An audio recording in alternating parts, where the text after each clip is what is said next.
Thank you.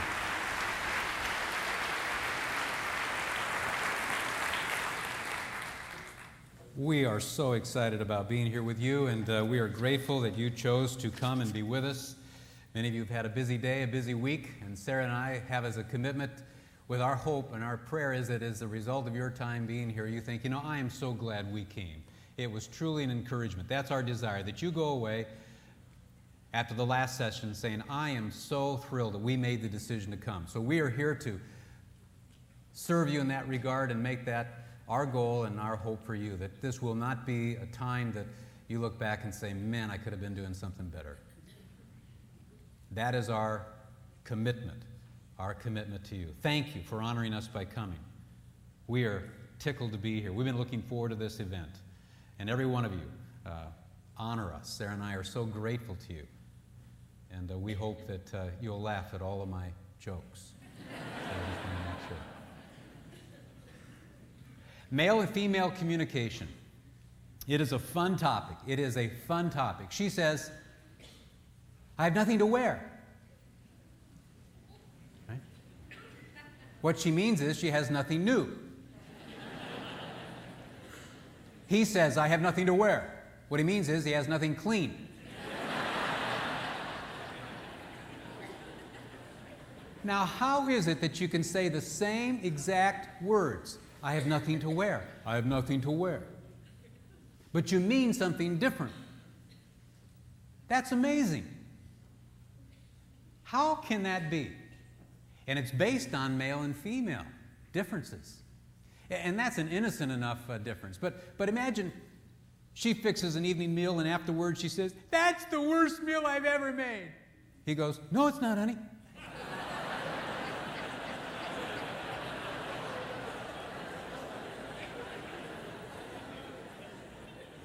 Now, where's that going to go? What are you saying? Are you saying I've made thousands of worse meals than that? Okay, mama's boy. Just go move in with your mother for a couple of weeks and let her feed your fat face. But what if he was full of goodwill? What if he was full of goodwill? What if he meant by what he said is, no, you haven't. You never made a bad meal. You see how we get into these tensions and conflicts and troubles? Irritations, fights, arguments. Bam, it can happen just that quick. What did you mean by what you said? Then again, maybe he'd been making some snide remarks over the last several weeks about her cooking. So when she said, that's the worst meal I've ever made. No, it's not, honey. Same words, but different tone. The first year of our life as infants, we interpreted the whole world through the nonverbal. We watched our parents' facial expressions. We listened for tones. We didn't understand the meaning of the words. It's been suggested, even as adults, 80-90% of our communication is nonverbal. We're listening to what did you really mean by what you just said. I know what you meant. And so you can see how we get into these conflicts because we're trying to read what the other means. Why is that? Why does this kind of thing happen? Well, I believe in part it's because God made us this way. He made us male and female. I love the statement of Jesus. He said, have you not read? He who made them from the beginning made them male and female. Have you not read? He who made them from the beginning made them male and female. I liken it to the fact that God made women to look at the world through pink sunglasses. And it colors what she sees. In fact, I don't know if you know it, but she has pink hearing aids. And it affects what she hears. And in fact, she speaks through a pink megaphone. Men, on the other hand, wear blue sunglasses and have blue hearing aids and speak through a blue megaphone. So, for instance, if that woman is among 10 women and she says, I have nothing to wear, she speaks that through her pink megaphone. All 10 women who are listening through their pink hearing aids knows exactly what she meant by what she said. Oh, honey, I don't have anything new either, but we're going shopping in a few minutes. You want to come down with us? If that guy is speaking to 10 guys through his blue megaphone and they're listening through their blue hearing aids, I don't have anything to wear. They'll all say, she ain't doing your laundry either.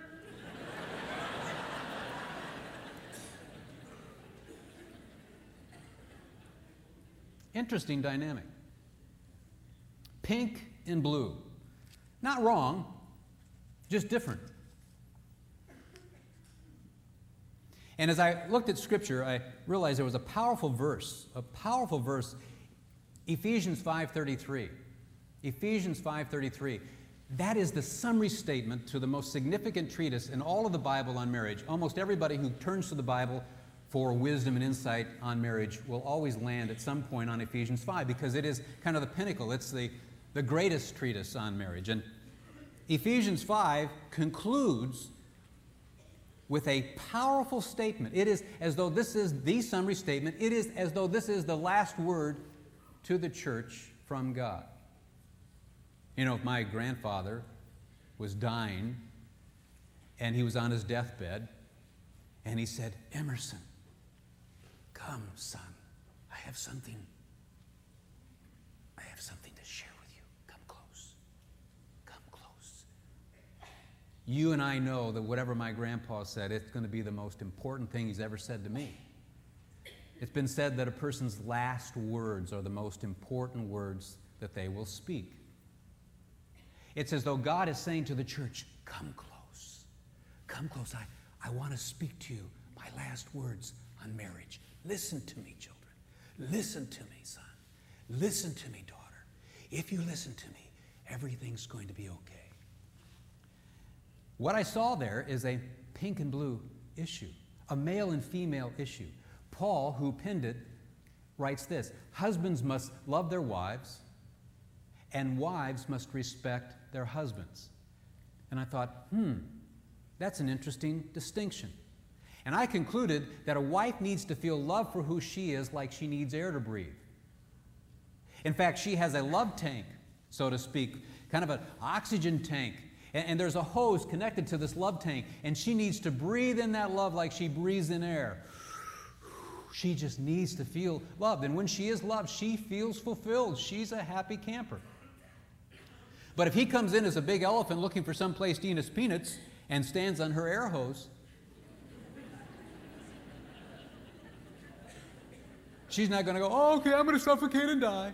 No, she's going, get off my air hose, you beast, get off. And if there's a baseball bat there, she's going to club that elephant right upside the head. And all he's doing is looking for some place to eat his peanuts. And all he knows now is he's bleeding. Get off my air hose, you beast.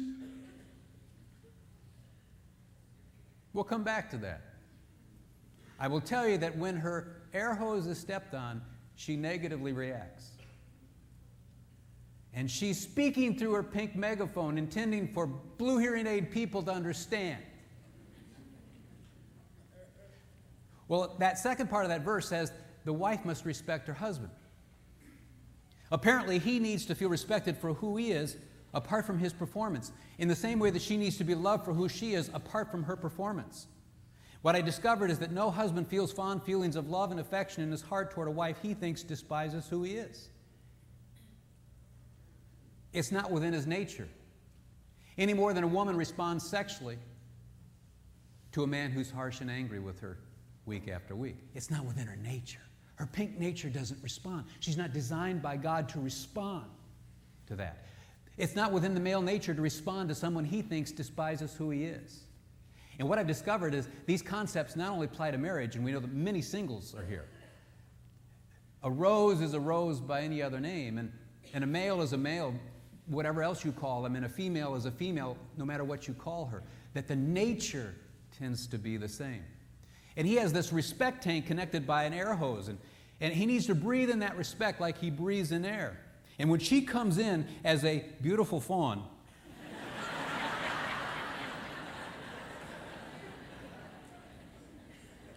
with all of her little fawnettes and has a picnic on his air hose, he's not going to go, oh, okay, I'm going to suffocate and die. Just go ahead and kill me. No. Get out of here. Everybody get out of here. Get out of here. He's grouchy and grumpy and angry. Get out of here. Interesting. Think about that. Husbands must love their wives. Wives must respect their husbands. Let me illustrate something, though. How does this play itself out? What would be an illustration of a woman feeling unloved? What would be an illustration of a husband feeling disrespected? Well, let's start with a woman. Suppose it's January 15th and she gets on the scales. And she looks down and she's put on 13 pounds. She comes to her husband and says, I can't believe it. I can't believe it. I can't believe all the pounds I put on since all those Thanksgiving meals, all the Christmas parties, all the New Year celebrations. I can't believe it. I feel fat. I feel ugly. I have nothing to wear. Can't do anything with my hair. He's a sensitive guy. Trained in the 90s. He listens. He goes to the bookstore the next day and he comes in and the lead book right in the bookstore, Dieting for the Christian Woman.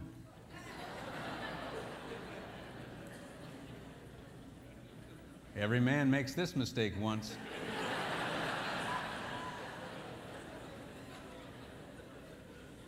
The subtitle, Post-Holiday Menus. So he gets that book and brings it home and he gives it to her. He thinks he's at Cape Canaveral. She goes ballistic. She goes right up. And as she's going up, she's screaming at him and pointing a finger. You men have two brains. You men have two brains. One's lost and the other's out looking for it.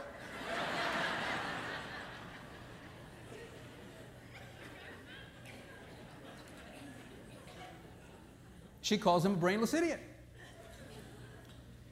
Now, what's going on? When she sees that diet book, her pink hearing aids go into dissonance. Her glasses fog over. And she hears a message coming through that diet book from him to her. And that message is this: I do not accept you.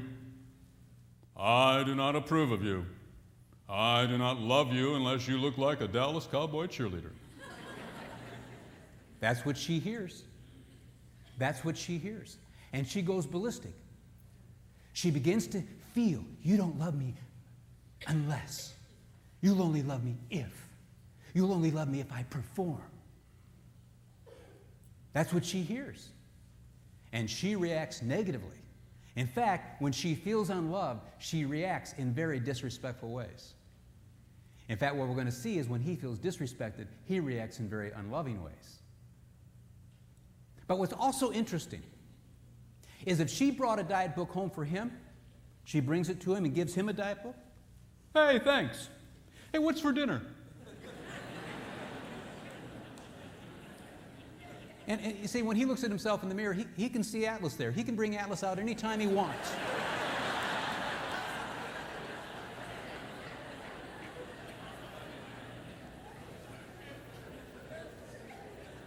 May I suggest to you that body issues are different between men and women? All the research points this out. We all are concerned about how we look, but I'm going to tell you that women are especially sensitive to appearance issues. Very sensitive. And what's even more interesting is if her best girlfriend came over with the diet book. Did you get that diet book? She says to her best girlfriend. Yes. Well, are you going to go on that diet? Do you want to do it together? Should we start Monday? You see, when Pink speaks through Pink megaphone, Pink hearing aids no go into dissonance. But when Blue speak, go through dissonance. And also, though, sometimes, Pink can speak through her Pink megaphones about a diet book, and Blue doesn't go into dissonance. You can't never kind of know when it's going to happen.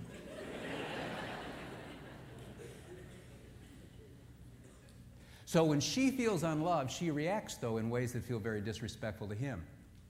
Her negative reaction is trying to send him a message. I feel unloved right now. Unfortunately, at a certain point, he no longer hears the deeper cry of her heart. He only hears, I don't respect you, Buster, any further than I can throw you. What are we going to do about that dilemma? Well, let's think of a couple weeks down the road, and she's in that bookstore, and the lead book, The Key to Marital Bliss, Communication. And she picks up that book and starts reading it, and she says, this is us, this is us. She buys it. That's the third marriage book this year she's purchased for the two of them to read. She brings it home, and she devours it from cover to cover, and she says, he needs to read this. But he's busy. He's busy. He's too busy, really, to read it from cover to cover. So I'm going to highlight in yellow some of the key sections for him.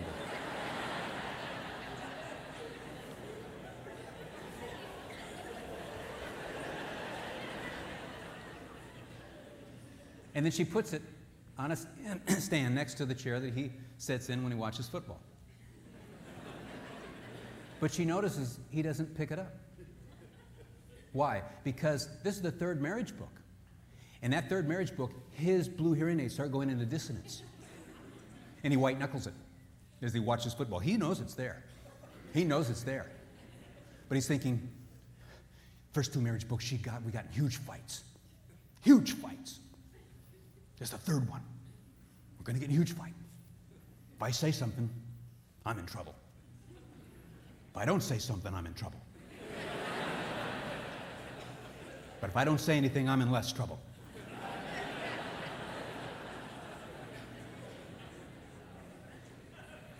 So he stonewalls. He neglects it. Why? In his world as a male, he hears a message coming from her through the marriage book to him, which is this: I don't accept you.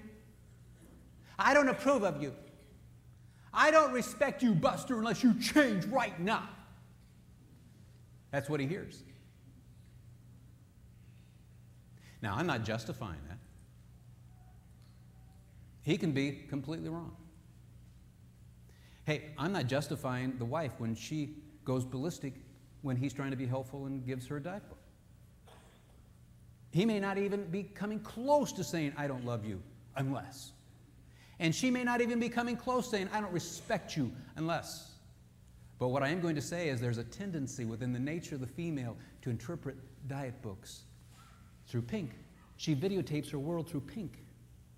And she sees pink, and she sees things that threaten pink. I'm not saying he's justified for feeling that way about the marriage book, but what I'm going to say, he's a male created by God. Not wrong, just different. And he interprets marriage books through a different grid. He doesn't see this as increasing love. He sees it as another situation that's going to result in him losing respect. And what's interesting is if he brought home a marriage book to her, she would go, Did you buy that marriage book for us? Do you want to read it? I mean, do you want to start tonight and just kind of go through it, the two of us, reading out loud to one another? And then she's going to be on the phone to all of her girlfriends, telling them that he brought home a marriage book. He got a marriage book. We're one. We're connected. We're soulmates.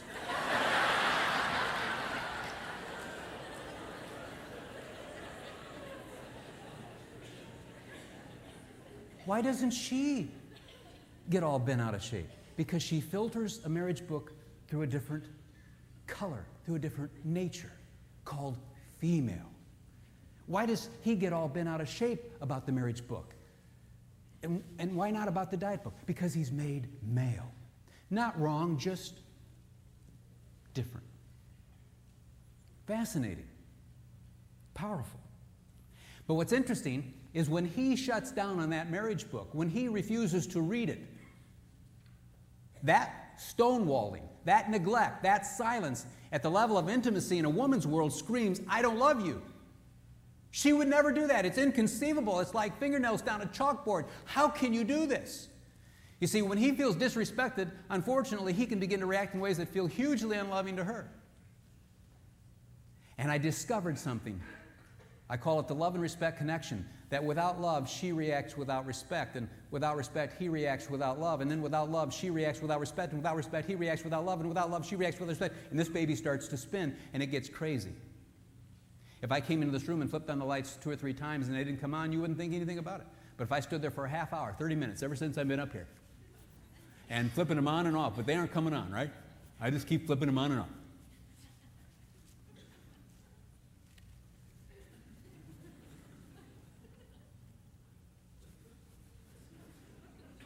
You'd say I'm what? Crazy. Craziness is when we keep doing the same thing over and over again with the same ill effect.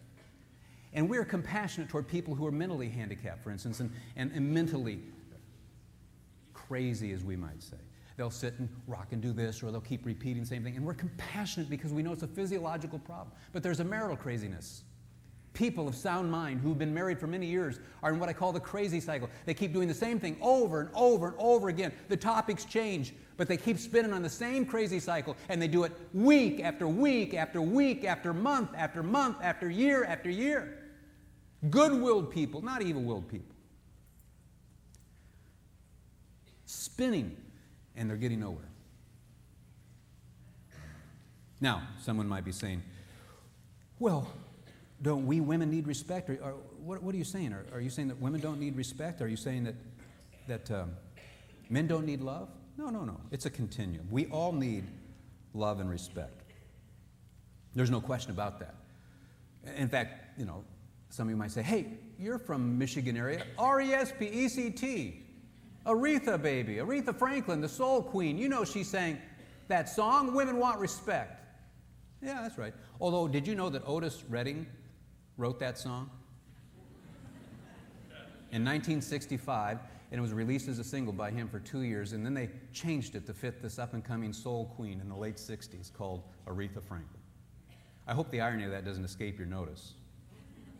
But apart from that, yes, women need respect and men need love. But here's what I discovered. If women really wanted R-E-S-P-E-C-T as their most longed-for value from their husband, then tell me why in the whole card industry, why is there not one card from a husband to a wife that says, baby, I really respect you?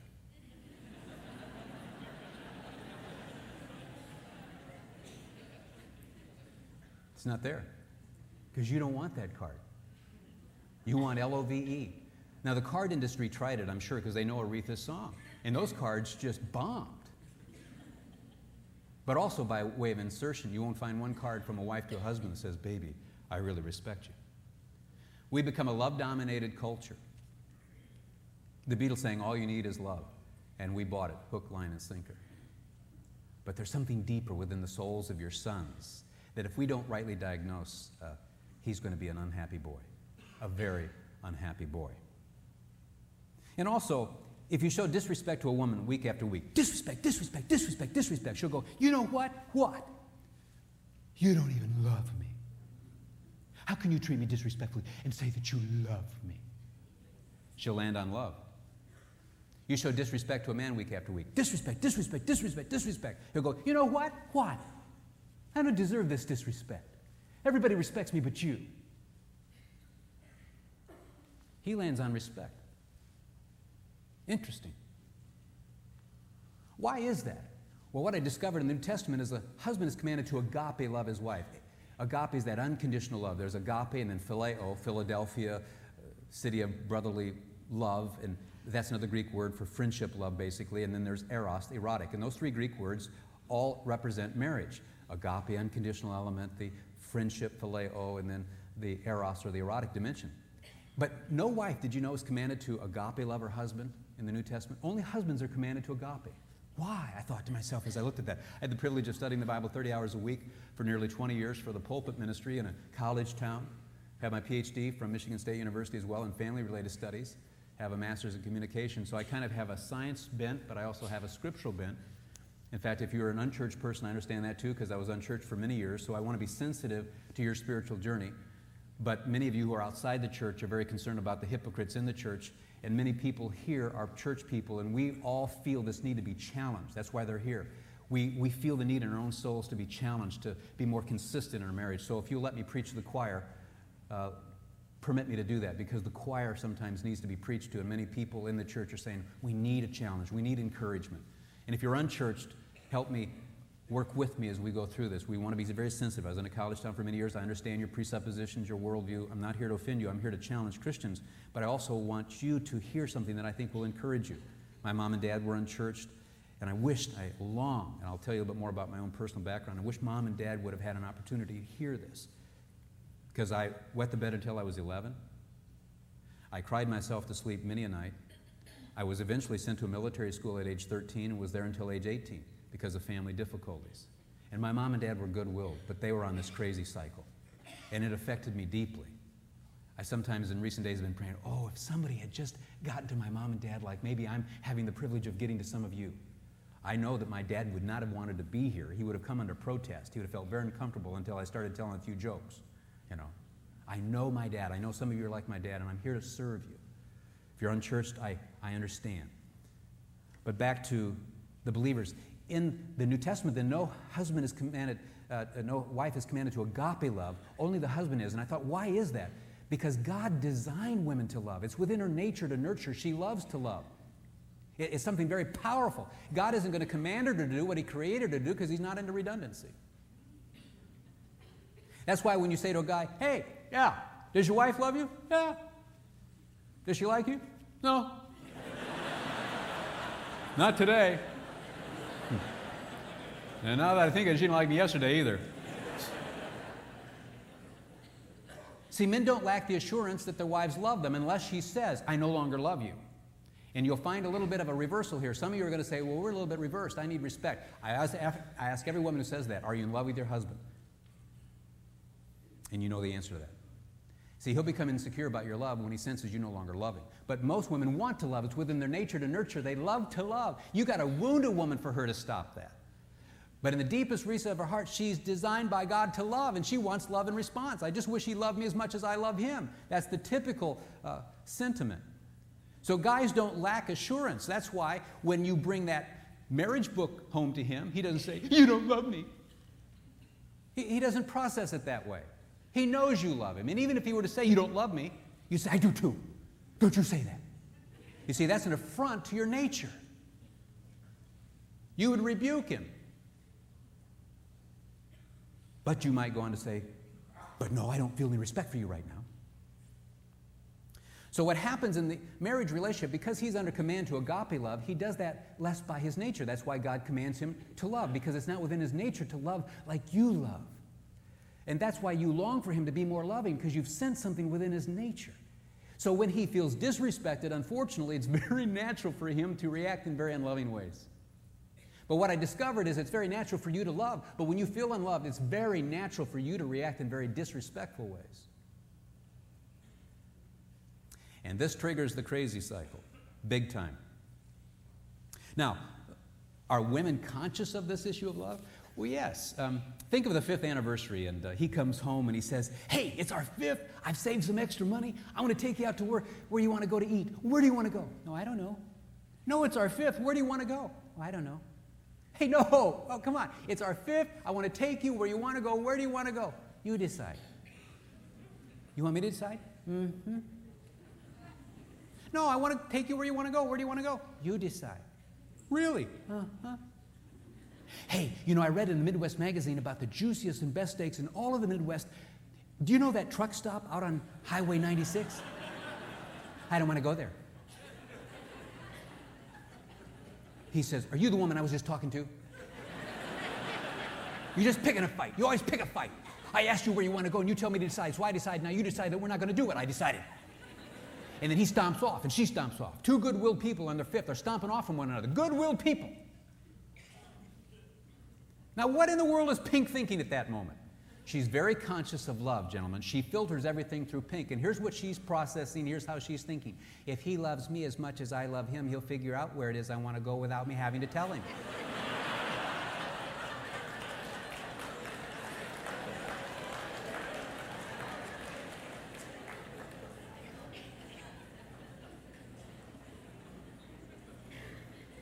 Not wrong, just different.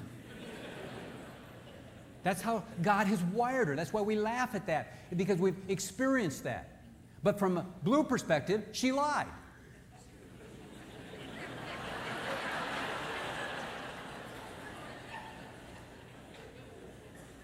So who's right? Yes. Who's wrong? Yes. It just depends on whether you want to filter it through pink or blue. And people are divorcing over this kind of thing. My mom and dad divorced one another when I was 1. And then they remarried one another, for which I'm thankful. But then they separated for about 5 years and then came back together, for which I'm thankful.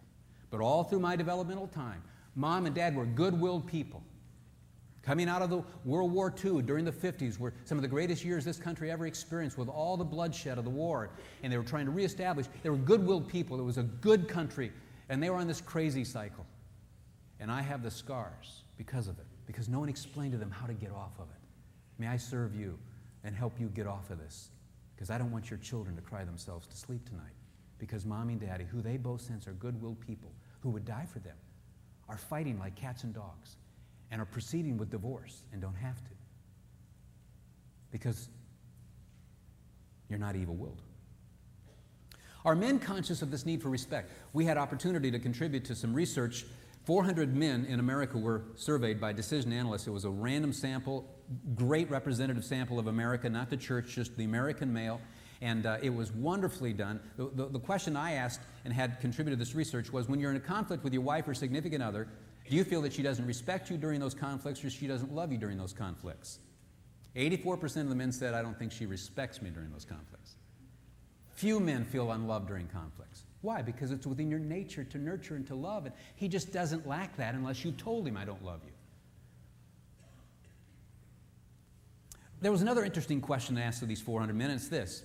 You men, would you rather be left alone and unloved in the world, or would you rather be viewed as inadequate and disrespected by everyone? Again, would you rather be left alone and unloved in the world, or would you rather be viewed as inadequate and disrespected by everyone? 74% of the men said they'd rather be left alone and unloved in the world. They cannot handle the idea of being viewed as inadequate and disrespected. Not wrong, just different. Jesus said, have you not read who made them from the beginning, made them male and female? Pink is no more wrong than blue is wrong. I mean, we don't say, pink is wrong. The color is wrong. The blue is wrong. No, it's just different. Do you want to get off the crazy cycle? The crazy cycle is very simple, and it happens to the best of us. Sarah and I get on it almost weekly in one way or another, because she interprets the world through pink. I do through blue. Can you say the crazy cycle with me? The way I say it is, without love, she reacts without respect. And then you start again at what I call 6 o'clock. Without respect, she reacts without love. Can we say that in unison? Without love, she reacts without respect. Without respect, he reacts without love. Again, without love, she reacts without respect. Without respect, he reacts without love. Turn in your book and you'll see that red page. There you see the crazy cycle. And we get on it and it spins. In fact, there was a couple, he came to me and he said, it's our 10th anniversary, and he said, I remembered. And that was the clue to me as well. And he said, over that decade, I had forgotten every year, and she had hinted, and I hadn't picked up on the hint. She had reminded me, and I'd forgotten, and she had said nothing, and I'd done nothing. But he said on the 10th, I remembered. And in fact, he said, I went to the drugstore, and I came into the area where the cards were, and I walked across toward that section. I was about 20 feet away, and I was looking at all these cards, and one of them just jumped out at me. I mean, I could just, it's the colors, the words, it was her. So I just went right toward it, grabbed the card, got the envelope, went to the counter, and purchased it, went home, and she was there unexpectedly. So I hurriedly went into another part of the house, signed it quickly, put it in the envelope, put her name on it, and brought it to her. And I came into her presence, handed it to her, and she beamed from ear to ear. I mean, her face, it was just unbelievable. The energy going into her was unreal. And she opens the card, starts to read it, and her face drops. Turns completely sour, and her eyes get dark immediately. And I said, what's wrong? She said, nothing. He said, there is two. No, there's not. There is two. What's wrong? She holds it up. Not bad for getting me a birthday card. He was in the birthday section. He didn't pay attention. Now, if that was your relationship, where would it go? Can't you see him going something? No way, let me see that. Unbelievable. You're unbelievable, all right. Hey, look, I made an honest mistake, okay? Give me a break. I'm about to right over the head. Hey, I can't believe you said that. I made an honest mistake, okay? You know what? What? If they detailed your car out, they painted a little line across, and it was a millionth of an inch off, you'd have noticed that. You didn't notice that. You want to know why? Because you care about your car. And when people are careless about what you care about, you notice. You want to know why you're careless about this card? You don't care. Well, now she escalates it to character assassination. And he gets angry. I can't believe you said that. I can't believe you said that I don't care. You know what? What? I'm glad I got you a birthday card. And two good-willed people are now stomping off on their tent and other parts of the house, staring out the window saying, this is crazy. This is crazy.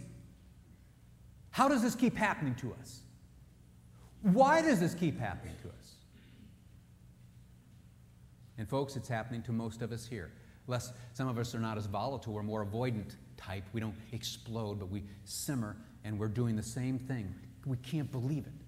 They keep stepping on my air hose. Get off my air hose. And so we push them off our air hose, and we step on theirs without seeing it. And then they push us off their air hose, and they step on ours but don't see it. You see, without love, defensively, she reacts offensively without respect. And without respect, defensively, he reacts offensively without love. And without love, defensively, she reacts offensively without respect. And without respect, defensively, he reacts offensively without love. You see, it's a defensive reaction. When she gets the diet book, she's defensively reacting. I can't believe this. I can't believe this. I feel so unloved by you right now. I can't believe it. You may have two brains. One's lost, the other's out looking for it. You brainless idiot. I can't. And at a certain point, he no longer hears the deeper cry, do you love me? Do you love me? Do you love me? Reassure me that you love me. Instead, Gottman and others out of the University of Washington studied 2,000 couples for 20 years, and they discovered that men begin to hear negative criticism as contempt for who they are as men. And they no longer hear the cry of pink, and they only hear a put down for blue. And they react. And she feels unloved in the first place. Now she sees him reacting even more in loving ways. And women are divorcing now 2 to 3 times more than men are. It's called the walk-away woman. Because we're filtering marriages today through pink and pink alone. And women are confused. And this will be your daughter-in-law. Unless we change and bring about mutual understanding. But also without respect, defensively he reacts. Why does he shut down in the marriage book? It's the third one, and he hears a message. He thinks that you don't approve of who he is. You used to glow during the courtship. You used to look up to him. You believed in him. Apart from his performance, you admired him. And that glow has left the first year of marriage, and he didn't know how to get it back. And now as he feels is that he knows you love him, but it's this ongoing message, change, change. I don't accept you. I don't approve of you. I don't respect who you are. And he defensively reacts. He just doesn't know what to do. He's not trying to be unloving. He's on the defensive. He's not trying to get up in the morning thinking, how can I be unloving? But when he shuts down on you, it feels unloving, and it's offensive. And so what's happening today, both are taking up offense. Men are saying, that's right, you're preaching, Emerson. These women are disrespectful and offensive and negative, and we're sick and tired of it. Whoa, whoa, whoa. You married a good-willed woman. You didn't stand at the altar and say, you hate me and I hate you, so let's get married now. Her criticism and negativity and offensive reactions is her cry. You matter to her more than any adult at the level of intimacy. It's faint praise. It's been so faint you haven't heard it. But it's praise, true praise. I need you. She's not trying to emasculate you to get you to sing in the boys' choir at a high-pitched tenor. So the question is, will you decode? Will you decode? And women today are saying, I'm sick and tired of this. I'm offended by him. Nothing's positive in our marriage. He's unloving. No. He would die for you. And Jesus said, no greater love is a man than this, that he laid down his life for his friend. Your husband's not sentimental, but he is self-sacrificial, and he would die for you. And according to Jesus, he's loving, but he's not sentimental. And don't confuse the two. And he is confused himself, but I will tell you that when he feels disrespected, he will react in ways that feel unloving to you, but he's not trying to say to you, I don't love you. He's not trying to say that at all. He's miles away, and yet some of you are going to see lawyers because you've concluded he doesn't love you. No, he's reacting because he thinks you don't respect him. Will you decode? And will you model for your future daughter-in-law how to decode with the boy that nursed at your breast? And you know he's a good-willed boy, but will your daughter-in-law?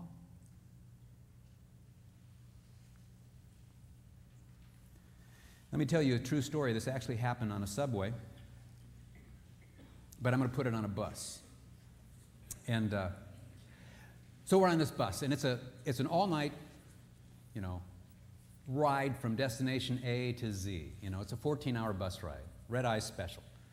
And you get on the bus, and it's almost all full except for 4 seats. And you sit down, and we're waiting for the last 4 to get on, and finally the last 4 get on. It's a father with his 3 children.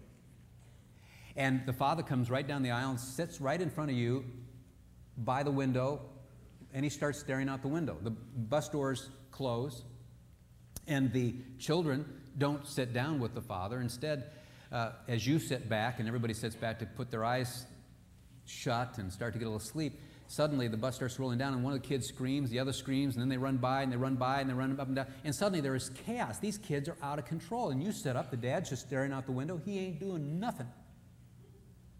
And these kids are in absolute chaos. So you sit up, everybody sits up, you're looking at everybody else in the bus, they're looking at you, and suddenly there's this silent vote. Everybody looks at you, and they vote you the chairperson to get the father's attention.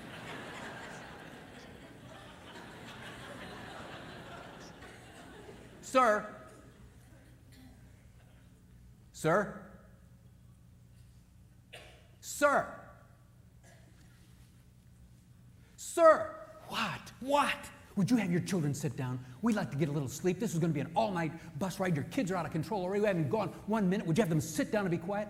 And he looks at you, and he looks at everybody else, and he says, "Oh, I'm sorry, sir.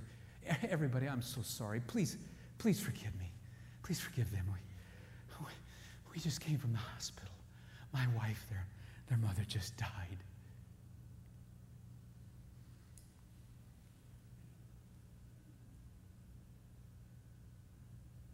Where did your emotions go?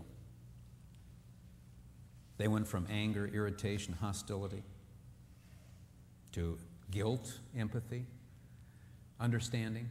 You wanted to put your arms around those children. You wanted to put your arms around that husband.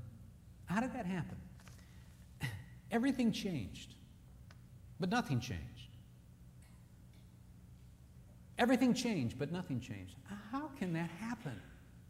In fact, the kids scream now louder than they've ever screamed. In fact, it's really actually technically worse. And now you really don't have any recourse. But somehow it doesn't make any difference.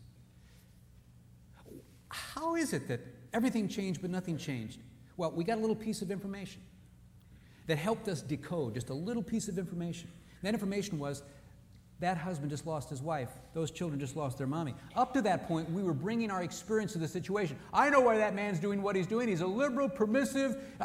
He is just, that's why we have so many problems in America. Those were my kids for 3 weeks. This wouldn't be going on. And those kids are anti-authority, anti-adult. See, we're bringing to our experience these former experiences, and we're interpreting everything. And of course, our feelings are the voice of God. And so we are absolutely convinced. But when we drew that conclusion, we were actually wrong, even though we felt we were right. But when we got that information that decoded, he's in shock, and the kids are in shock. That's what a lover does when he loses his wife. He's in shock. And little kids act out when they lose their mommy because they never lost their mommy before.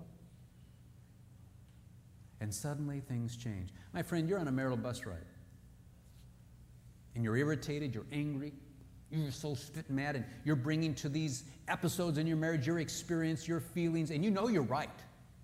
Particularly when you can predict what your spouse is going to do. Because now you're a prophet.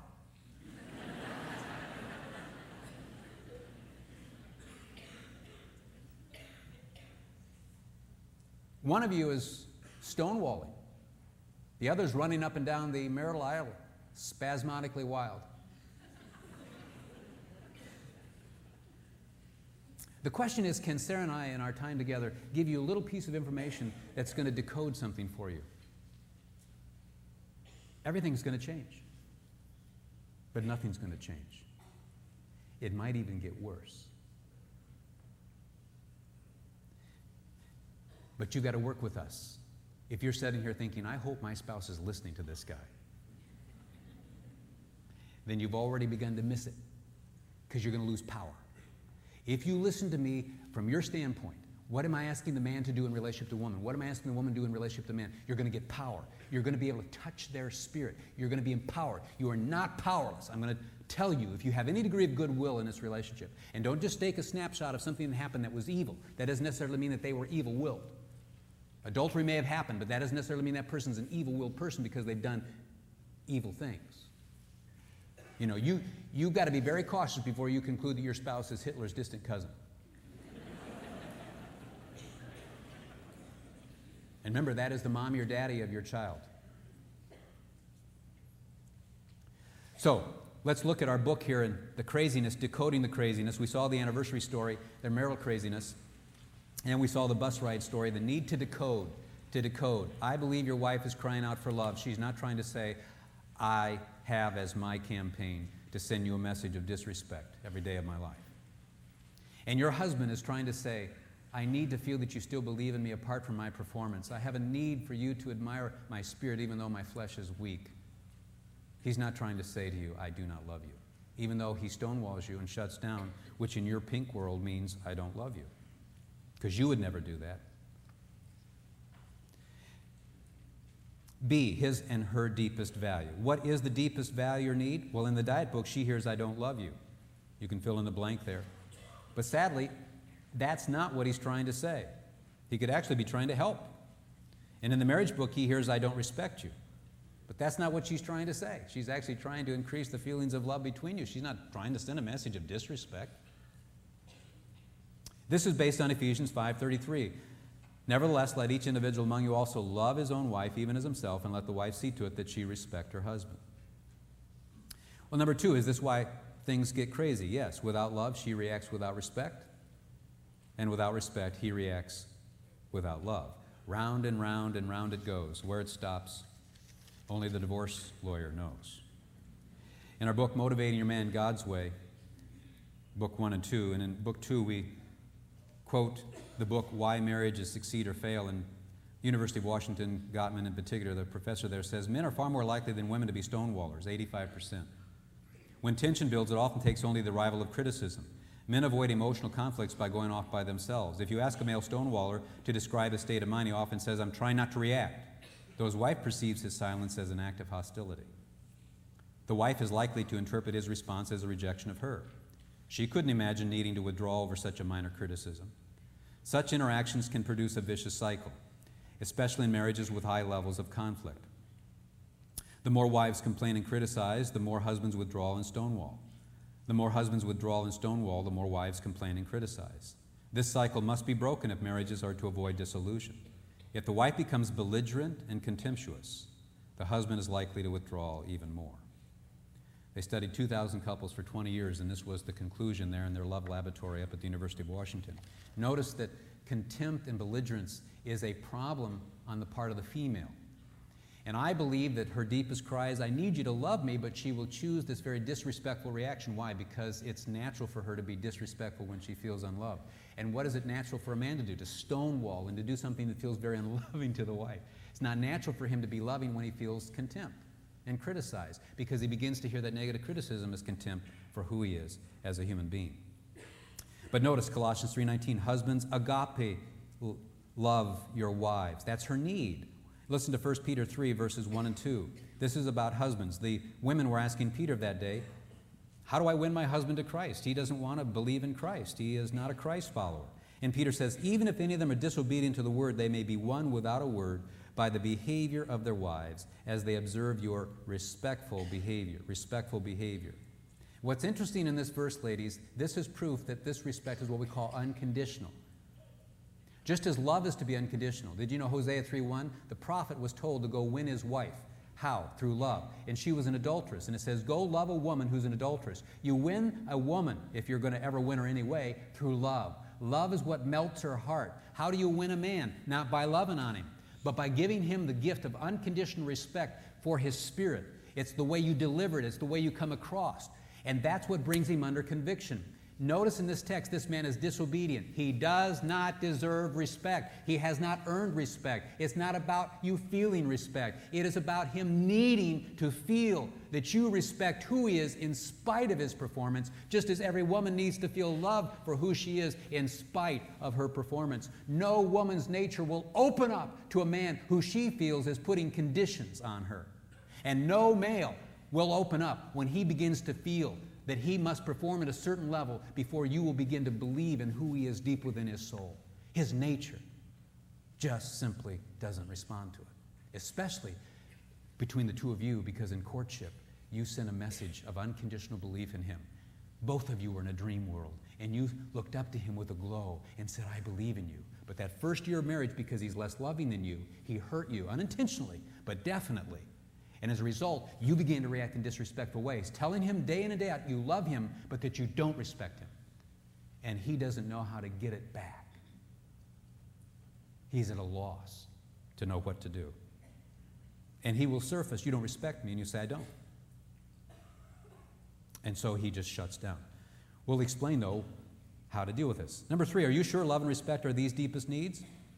Well, both science and Scripture reveal the code about the two deepest values in marriage. In fact, Gottman's research at the University of Washington, after studying those 2,000 couples for 20 years, he said, now we know what the two key ingredients are for successful marriage. His book, Why Marriages Succeed or Fail, in that he says, we now know the two key ingredients. You know what they are? Love and respect. Love and respect. The Bible said that 2,000 years ago. But listen to these scriptures. Genesis 29:32, surely now my husband will love me. I went through all the passages in the New Testament, Old Testament dealing with marriage, and I was stunned at the emphasis women have on love and the emphasis men have on respect and honor. But here you see a woman, surely now my husband will love me. Or Judges 16:15, she says, how can you say I love you when your heart is not with me? And you know the story of King David and his first wife Michal in 2 Samuel 6. Michal, his wife, saw David dancing before the Lord, and she despised him in her heart. See it? That's disrespect. That's contempt. And David said, I will be more lightly esteemed. And did you know that marriage ended? She was barren. Basically, that marriage ended right there. They stopped. The relationship stopped. That's like a man saying to a woman, I never have loved you. I have no intentions of loving you, and I never will love you. Say it once. Say to a man once, I could never respect you. And truth be known, I never have. Just say it once. Michal did with King David, and it was over with. The power of certain words is incredible. Sticks and stones will break my bones, but words will never hurt me. Some of our fairy tales are the dumbest things. 4, is she conscious of her need for love, and is he conscious of his need for respect? Yes, many gals wonder, does he love me as much as I love him? That was the 5th anniversary story. Where do you want to go to eat? Oh, I don't know, you decide. Many guys simmer, I get no respect. That comes from the greatest theologian of the 20th century, Rodney Dangerfield.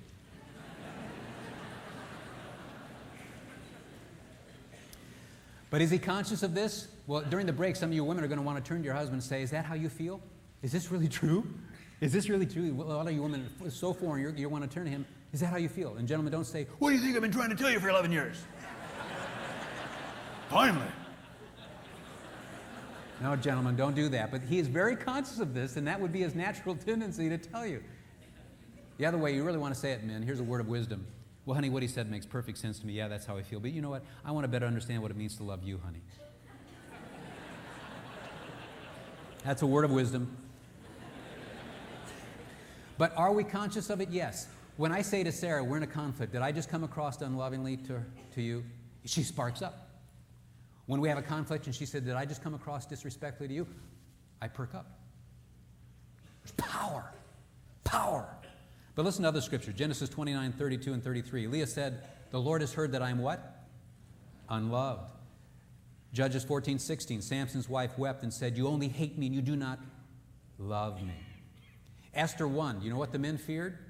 That the wives would look with contempt on their husbands.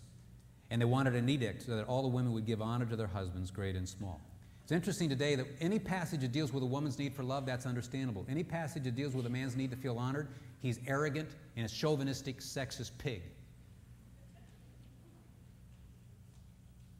But if we reframe it from the standpoint that just as she needs to feel loved for who she is, you could make, a woman comes to me and says, I just want someone to love me and make me feel special. I just want someone to love me. I could technically make mincemeat of her. Well, is this all about you? Are you some kind of a prima donna? But we know that's not what she means by what she says. I have nothing to wear. You've got to come to grips with what they mean by what they say. And when your husband says, I just need somebody, I need you to respect me. I don't deserve this disrespect. Everybody respects me but you got to understand what he means by that. He's not an arrogant, chauvinistic pig. He's saying, I have a need. You're stepping on my air hose. But when a woman feels unloved, she breaks down and cries, and we'll explain that. When a man feels offended in the deepest recess of his heart, he gets angry and goes off by himself to calm himself down. But when you videotape a woman who's crying and you videotape a man who's going off in anger, guess who looks guilty?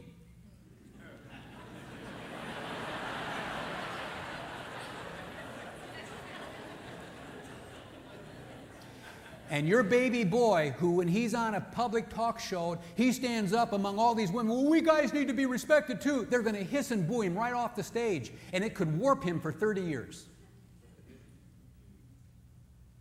Because he's not part of that culture. And he is going to get shot in a way that's unbelievable. They could destroy him. Because he doesn't know the language of women. And he doesn't understand the culture that you women are in. How do you seduce a woman? I will allure her and speak kindly and tenderly. That's how you draw her. How do you seduce a man? Proverbs 2:16, the adulteress who flatters with her words. Flattery is false respect. Number 5, why do we hear more about love in marriage than respect? Well, research shows that women are what we call expressive responsive. Expressive responsive. You express yourself, you respond. And it's the way God has wired you. That's that nurturing instinct. You're there at the moment. You respond to children, respond to people, you smile. That research has shown you wrinkle earlier because you smile so much. It's true. You're just there. Your spirit's there. And when mom is not happy, you're there. We see it, we can feel it. You're expressive responsive.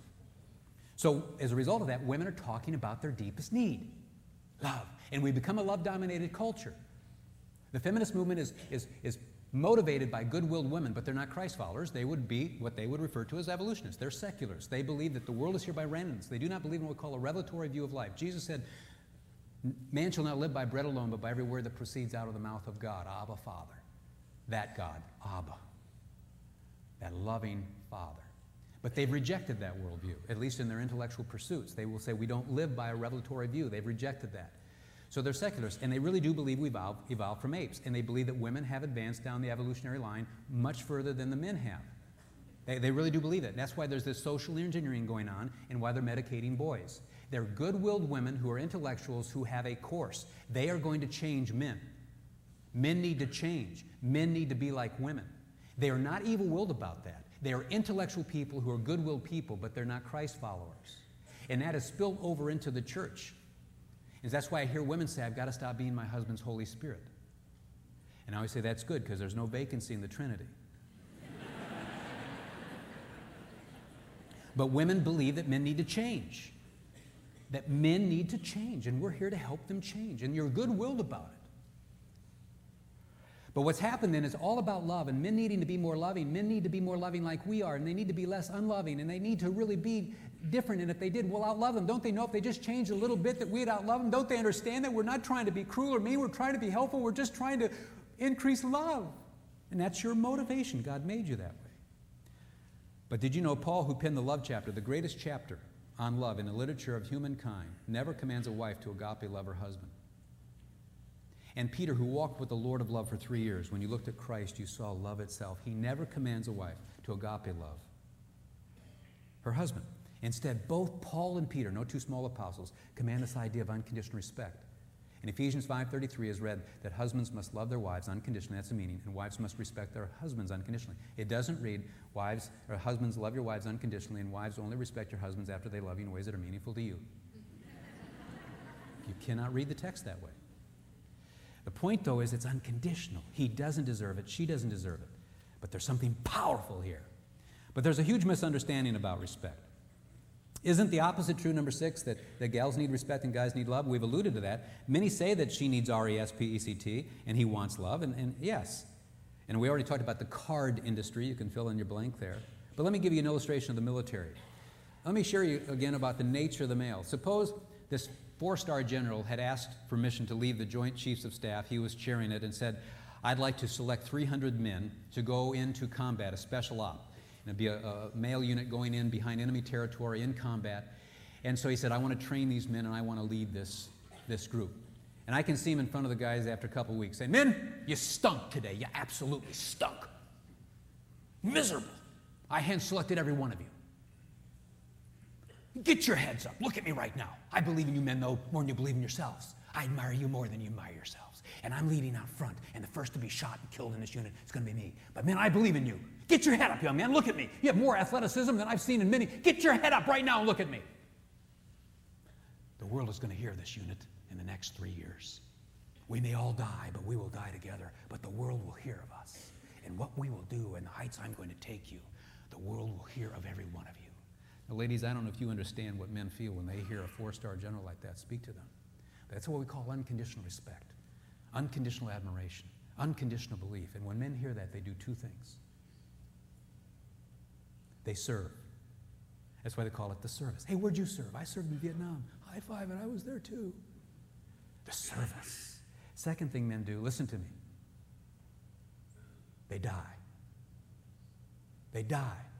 But we have voices in the radical feminist movement that say if you show respect toward a man, he'll treat you in a subservient way. So don't you even begin to show him respect unless he meets the criteria that you've established for that. And I say that is untrue.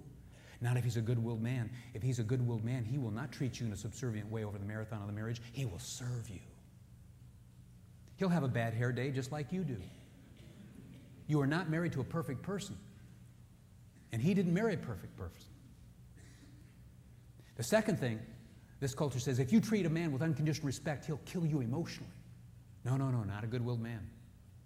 Not over the marathon of the marriage. He will die for you. He will die for you. There was one man who said to his wife, I love you so much. I love you so much, I would die for you. She said, oh, Harry, you keep saying that, but you never do.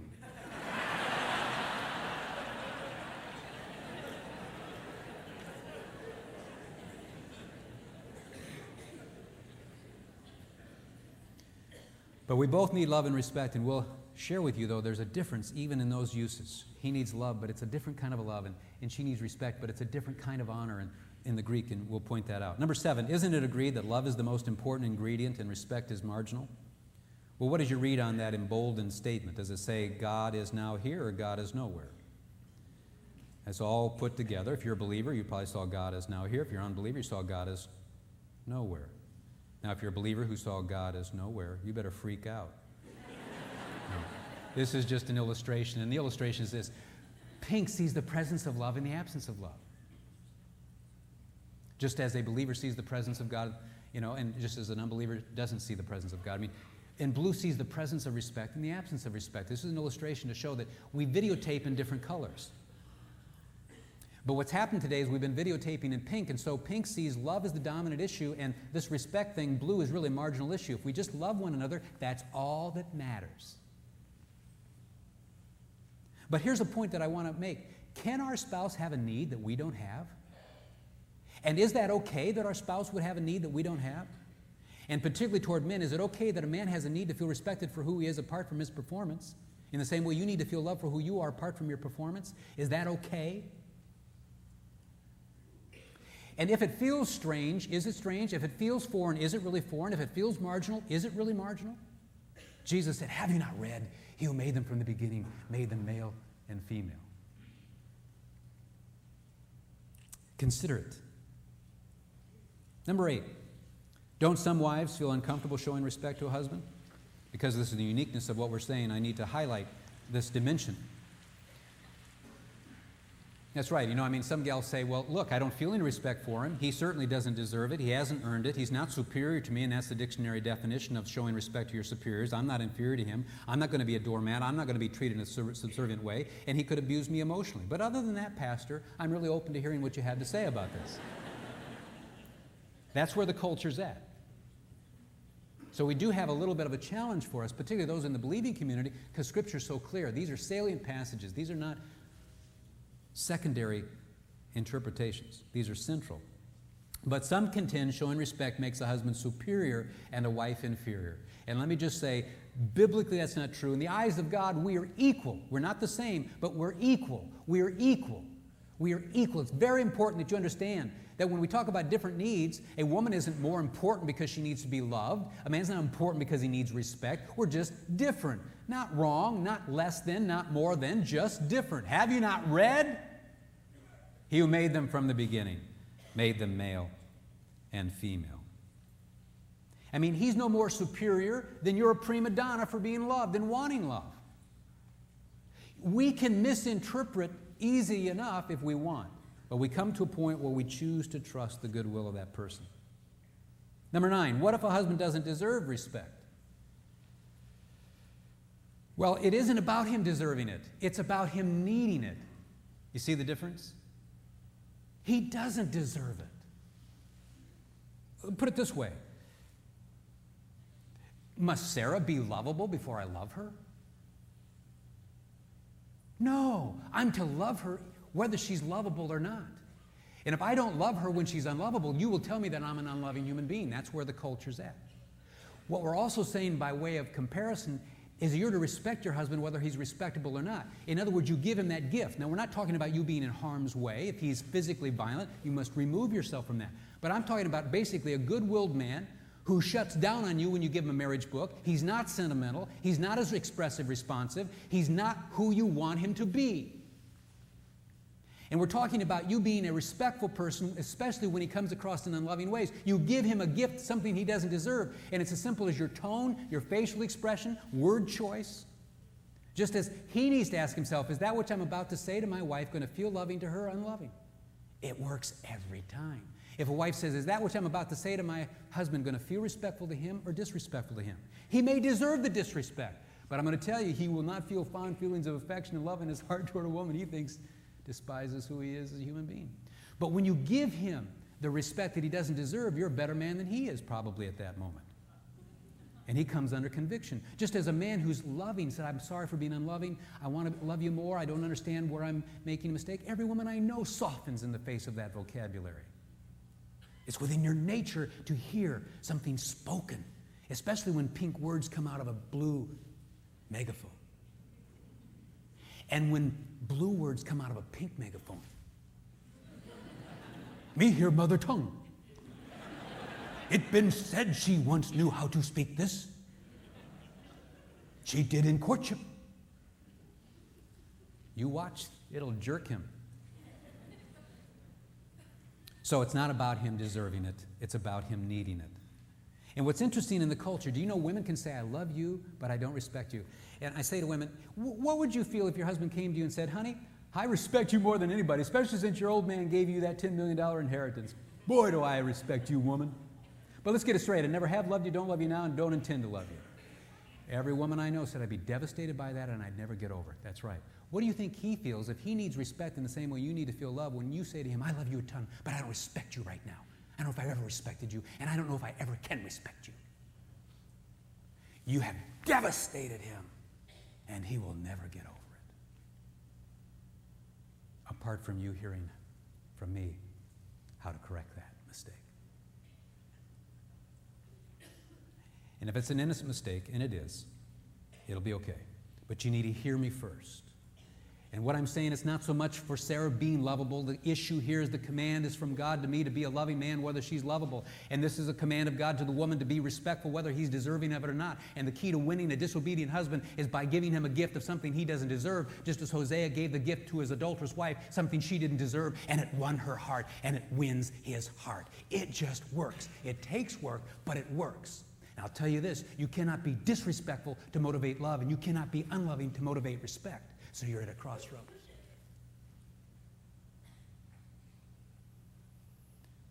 Number 10, are you saying he needs unconditional respect equal to her need for unconditional love?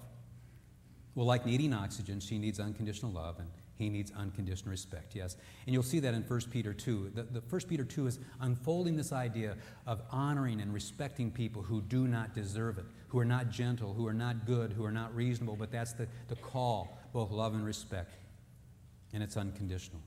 It's powerful. Number 11, as you said, is this why we react when things get a bit crazy? Yes. She reacts when unloved for who she is, and he reacts when disrespected for who he is. And that's why one of the ways that we get off of it, I say to Sarah, that felt disrespectful. Did I just come across as unloving? What that does, it puts voice to my deepest need, but it gives her the benefit of the doubt. And it is amazing what happens. When she says to me, that felt unloving. Did I just come across as disrespectful? She's putting voice to what she's feeling, but she's giving me the benefit of the doubt, the good-willed man that she's married to. I give the benefit of the doubt to the good-willed person. I don't say to her, you are so disrespectful. You're a disrespectful woman. No, that felt disrespectful. I'm not saying she's right. I'm not saying she's wrong. I'm not saying I'm right. I'm not saying I'm wrong. That felt disrespectful. Did I just come across as unloving? Whoa, power. That felt unloving. Did I just come across as disrespectful? She didn't say, you are despicable. You're so unloving. You're the most miserable person. No. That felt unloving. Did I come across disrespectful? Folks, if you introduce that language, I'm going to tell you the craziness is going to stop. Of course, your fear is your spouse is going to say, you're absolutely right, you're unloving, and you're so disrespectful. And what you just simply say is, I'm sorry. It takes guts, and we'll tell you how to do this. We'll give you a little precursor here. I'm sorry, will you forgive me? And then just go off. Just distance yourself.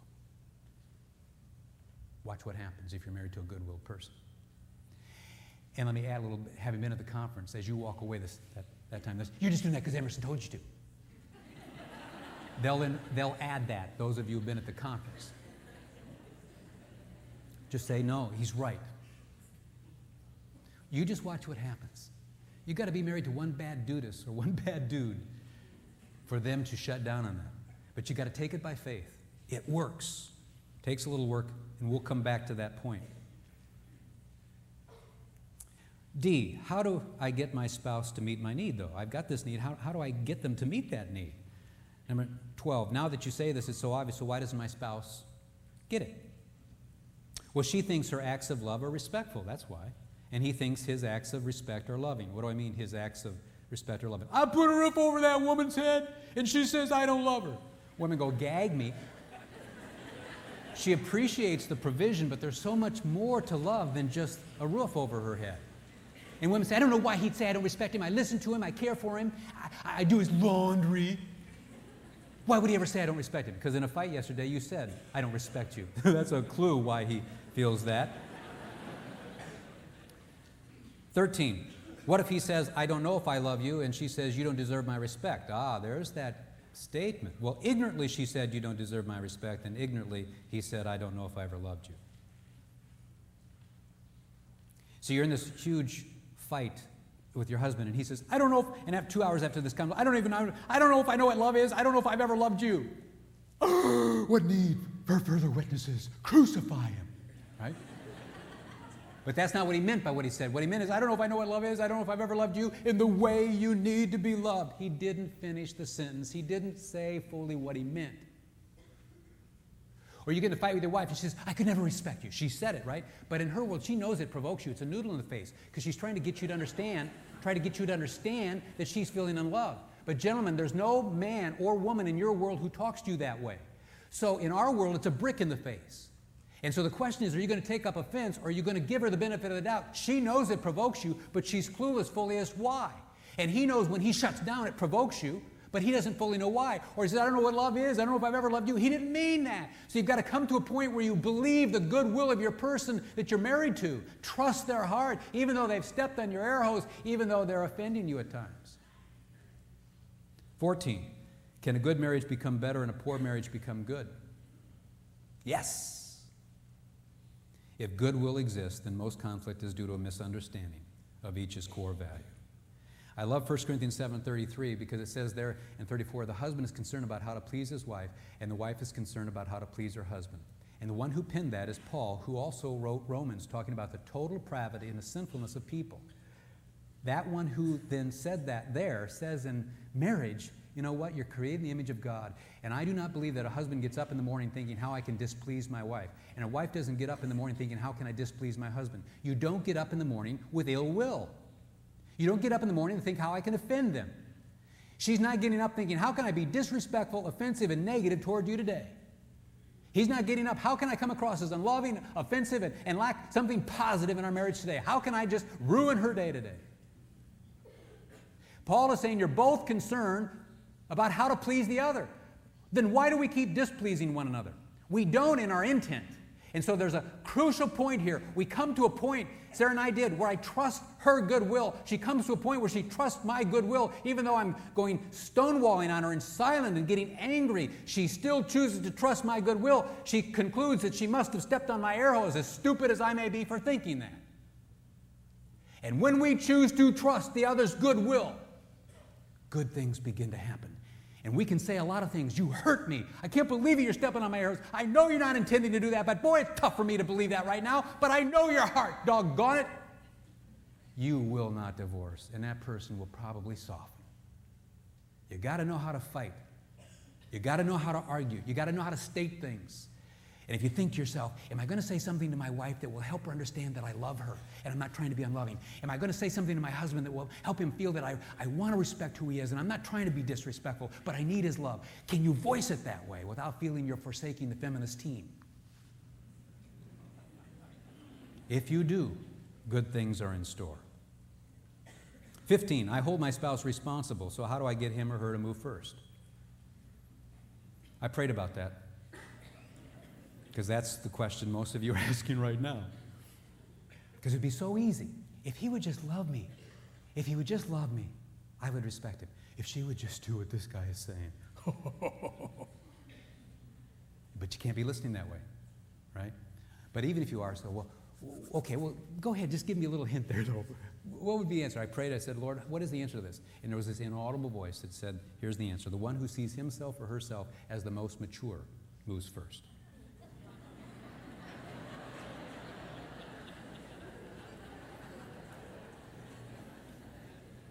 I don't know if that's from God, but I don't think it's from the devil. 16, what can I do when my immature spouse makes me so mad? Your spouse doesn't make you mad. What happens during a fight and the phone rings? Ever since I married you, you make me so mad. I'm so mad I'm out of control because of you. I'm so out of control because of you. Ring, ring, ring. Hello? Hey, Jan, yeah, 7 a.m. tomorrow. I'll see you. Yeah, bye. And for the last time. We're not out of control. If $1 million was given to you for at the end of 6 weeks, if you never got mad at your spouse, and the video crew was going around videotaping you, you wouldn't get mad. You see, folks, we don't lack ability. We lack incentive.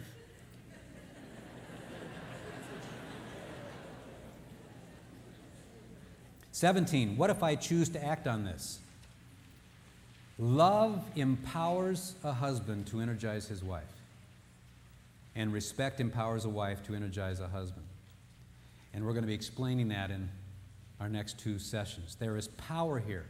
There's power. And every wife knows there's power if a husband were to love her. And every husband knows that if a wife respected him, there's power there. The question is, will we trust that if I actually am the mature one and I move first and I do this, even in the face of my spouse who isn't responding, would it really work? And I'm going to tell you, yes, if there's any degree of goodwill. And even if you've had adultery, even if there's been separation, even if there have been a lot of things that you could incriminate them on in the subsequent days of this relationship, you can take a snapshot. Let me live with you for 2 weeks, and I can take a series of snapshots and put it on the front page of the newspaper and incriminate every one of you.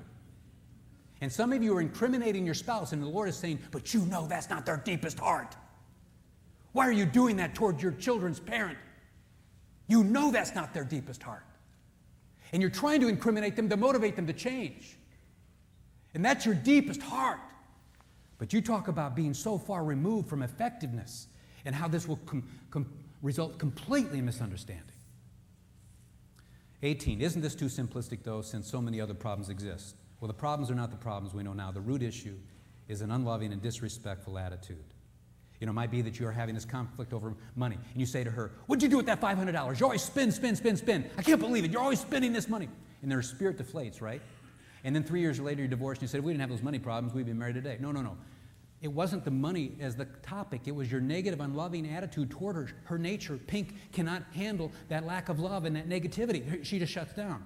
Or tonight, later, you say to your wife, "Hey, our parents have the kids. Do you want to be sexually intimate?" "Is that all you ever think about, you beast? Sex, sex, sex, sex." And then 3 years later, you're divorced. You said, "If we didn't have the sex problems, we have a great relationship." No, no, no. Sex was important, but that wasn't the issue. It was your disrespectful, negative attitude. His maleness he can't function around that. God hasn't designed him. But a woman will break down and cry and go on a talk show. That's where our culture's at, generally speaking. He will get angry and go off by himself. So what we have to do is understand that her pain is real. We need to understand it. His pain is real. We need to understand it. Not wrong, just different. 19. What is a major mistake couples make? Here it is. That he can be unloving to get respect, and she can be disrespectful to get love. "I'm not going to love that woman until she starts showing me respect." Oh, now that's effective. But notice where the culture is with women. "There's no way that I'm going to respect him until he starts loving me." Oh, that just motivates him tons. You know, some of us are living in this world where we think that our spouse is going to awaken to something, that 30 years in the marriage they're going to come to us one day. "I had an epiphany, I had an epiphany." What? "I now realize why you've been negative for 30 years. Why? It was to motivate me to be positive."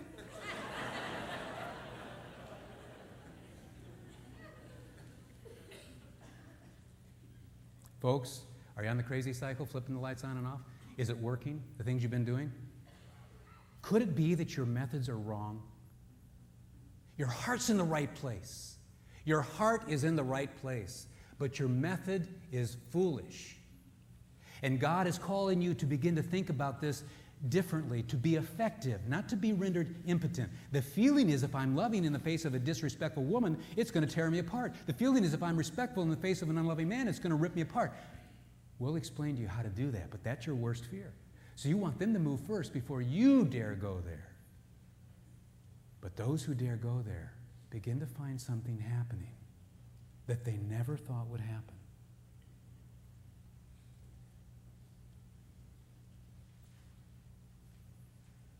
And lastly, what else should we know about these two values? Well, they're important definitions. We're going to define what love is, and we're going to define what respect is, because it's a foreign topic to women. What are you talking about? And there are also important connections between love and respect. Just as without love, she reacts without respect, and without respect, he reacts without love. We're going to see how to get off the crazy cycle. And that's by getting on the energizing cycle. His love motivates her respect, and her respect motivates his love. And we're going to define what love is, we're going to define what respect is, and we're going to share with you what you can do in some simple ways that actually energizes. Why? Here's a secret. The key to motivating another person is meeting their deepest need. Let's close in prayer, shall we? Father, we are so grateful for these truths. And I know that there are couples here who have wonderful marriages, but if they're like Sarah and me, we get into that negative, edgy kind of thing, and we just need to be energized. And I can sense that some are just excited about just a refresher here, and I rejoice with them. Lord, there are others who may be like my mom and dad, and my heart feels with them. I understand that pain. And they're here maybe under protest, out of fear, out of anxiety. They feel badly enough about themselves. They don't want to feel worse. They know their heart's in the right place. They felt so misunderstood. They acknowledge that they've overreacted at times and have fed the craziness, and they feel a bit hopeless because they feel so helpless at times. But I pray, Father, that they would see that there's some simple things that can actually bring them out of a pit they thought there was no top to. Father, I am for them, and may they open their heart. I just ask, Lord, that they'd be willing to be hurt again, that they would risk it, that they wouldn't close off so much that they'd be unwilling to risk being hurt again. And so, Father, we are grateful for these insights. Together, may we be encouraged to know that we're not alone. We laugh because we all experience the same things. we are not somehow uniquely bad. We really are quite alike. May those who feel defeated not interpret themselves as the worst of all people. In your name we pray. Amen.